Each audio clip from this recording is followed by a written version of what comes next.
Well, my name is Jeff Jewitt. I'm the proprietor of Jewitt Guitars and JB Jewitt Company, which makes the very famous product called Trans Tint.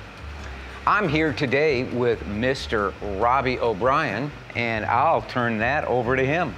I'm here with Mr. Jeff Jewitt, finishing expert extraordinaire, and we are doing a 5-day catalyzed urethane high gloss instrument finishing class. And we will be doing it again next year, by the way. That's right. In July. But basically the instruments are brought to us from the students, and we teach them in 5 days how to apply a super high gloss professional factory type finish on it. And that's the idea of the class, 5 days. So where we are at this point is we've applied a grain filler to fill the pores of the wood.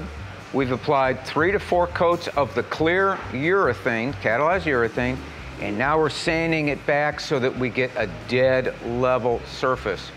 And for students that come and take this class, not only will you learn how to spray, but you'll also do a lot of sanding too. So bring wrist supports or whatever necessary accoutrements you need to do a lot of sanding, because you will do sanding as well as spraying. You'll also learn how to fix stuff. Yeah. A lot of things that can go wrong during the process or the surface prep stage. Also, Jeff here is an expert in sunburst finishing, and so we did a quick demo on how to do sunburst. We have 2 or 3 instruments here in the class that became sunburst. So yeah, it's a wonderful class.